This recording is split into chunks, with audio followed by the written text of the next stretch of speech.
ഇടുക്കിയിൽ റിസോർട്ട് ജീവനക്കാരനെ മർദ്ദിച്ച സംഭവത്തിൽ ജീപ്പ് ഡ്രൈവർ അറസ്റ്റിലായി. മൂന്നാർ ലക്ഷ്മി എസ്റ്റേറ്റ് സ്വദേശി ശരവണനാണ് അറസ്റ്റിലായത്. രാഹുൽ വിജയൻ കട്ടപ്പനയിൽ നിന്നും ടെലിഫോണിൽ. രാഹുൽ വിജയൻ, ഗുഡ് മോർണിംഗ്, പറയൂ.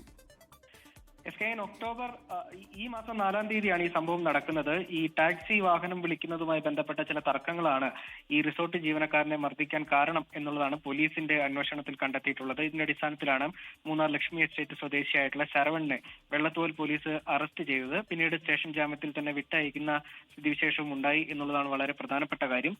ഈ ടാക്സി വാഹനങ്ങളിൽ നിരക്ക് കുറഞ്ഞ ടാക്സി വാഹനം വിളിക്കാൻ പാടില്ല, തന്റെ ജീപ്പ് വിളിക്കണം, തന്റെ ഉടമസ്ഥതയിലുള്ള വാഹനം വിളിക്കണം എന്ന ഉൾപ്പെടെയുള്ള കാര്യങ്ങൾ ഈ അവിടെ എത്തിയ സഞ്ചാരികളോട്, റിസോർട്ടിലെത്തിയ സഞ്ചാരികളോടും ഈ ശരവണൻ പറഞ്ഞിരുന്നു. പിന്നീട് ഈ സഞ്ചാരികളെ അസഭ്യം പറയുകയും ചെയ്തു. ഇതിന് പിന്നാലെ ചോദ്യം ചെയ്യാനെത്തിയ റിസോർട്ട് ജീവനക്കാരനെയാണ് ഈ ശരവണൻ മർദ്ദിച്ചത് എന്നുള്ളതാണ് നമുക്ക് മനസ്സിലാക്കാൻ കഴിഞ്ഞത്. അതിന്റെ അടിസ്ഥാനത്തിൽ റിസോർട്ട് ജീവനക്കാരനായ ജോസ് നൽകിയ പരാതിയുടെ അടിസ്ഥാനത്തിലാണ് വെള്ളത്തോൽ പോലീസ് നടപടിയെടുത്തത്. Okay, thank you. രാഹുൽ വിജയനാണ് വിവരങ്ങൾ നൽകിയത്. ലോകത്തെവിടെയായാലും ഏത് സമയത്തും 24 വാർത്തകളും ഓഗ്മെന്റഡ് റിയാലിറ്റി പാക്കേജുകളും എക്സ്പ്ലെയിനറുകളും വിശദമായി കാണാൻ ഞങ്ങളുടെ യൂട്യൂബ് ചാനൽ നിങ്ങൾക്ക് സബ്സ്ക്രൈബ് ചെയ്യാം.